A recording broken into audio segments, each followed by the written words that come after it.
Hello everyone and welcome to the channel How'd I Do It. If you don't know me, I'm Luis Horacio and today I'm going to show you a recipe for making your own homemade chamoy.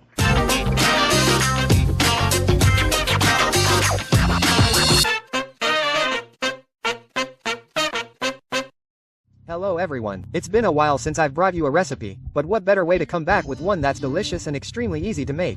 If you're Mexican, you've probably tried it at some point, chamoy. And for anyone who's come to Mexico and eaten it with fruit, a dish, or even a beer, you're probably left craving more. But don't worry, because here I'll show you how to make it with ingredients that you can find almost anywhere. Of course, in some countries they're more expensive than in others. But check out which one works best for you because some stores sell one that comes in a tube and it's sure to reach anywhere in the world. But of course, the natural one will always be better. But without further ado, let's see what we'll need to make it. To make it, we will need a cup of dehydrated hibiscus, which can be found in almost any store in Mexico and, of course, in any market. Tajin, which is sold in many countries but can also be purchased online, is a powder made from different chilies that is not very spicy and tastes delicious with fruit. You can substitute it by adding 2 or 3 dried red chilies to the preparation and then removing them before blending. In this case, a cup of strawberries, but I have also seen people make it with mango, so make it with whichever one you like the most and find easiest in your country. We will also need a little salt, half a cup of sugar, and in my case, I was going to use the juice of an orange, but since I don't have any on hand, I will use tangerine, since the flavor is similar. We will also need a little water and a pot where we can heat and mix everything. So, let's see how to make it.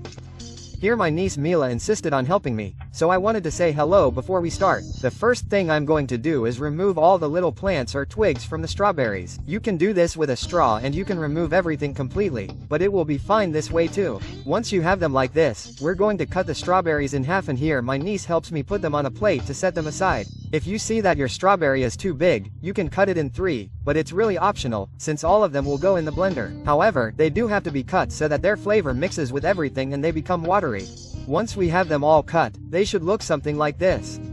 Now we're going to go to the stove, but not before greeting you once more at my niece's request, and we're going to put the hibiscus in a regular or measuring cup, since as I mentioned, we need a cup for this recipe, and then we'll pour it into the pot. Then we add 2 cups of water, just like my niece does on the screen. Now, turn the burner on high and stir the hibiscus so that it is completely moistened, then cover it and let it boil. So let's wait a bit. Once it has boiled, we add the half cup of sugar and incorporate it with our spoon, just as seen in the video. Immediately after, we pour in the cup of chopped strawberries and stir everything in the same way to incorporate it little by little. Once stirred, now we add 2 tablespoons of salt, which is a large or soup spoon, and the same way we did with everything else, we stir a little. Finally, we add the tajin, which the recipe says is half a cup, but I added half, since I'm making it for my daughter and I don't want it to sting her, since it's not spicy at all. Also, stir well.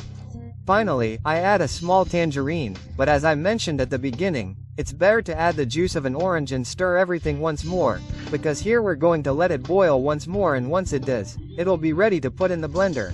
Just let it sit for a few minutes so it's not so hot. Once it's cooled down enough, pour everything into the blender, being very careful not to spill it, since hibiscus leaves a lot of stains. So don't end up like I did, which luckily only got on the floor and the kitchen counter.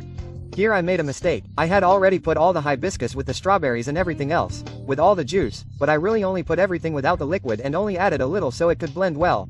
So I returned it to my pot and only left a little so it could be blended well. Now, we just cover the blender and turn it on at medium speed, since we don't want it completely liquid, but with texture.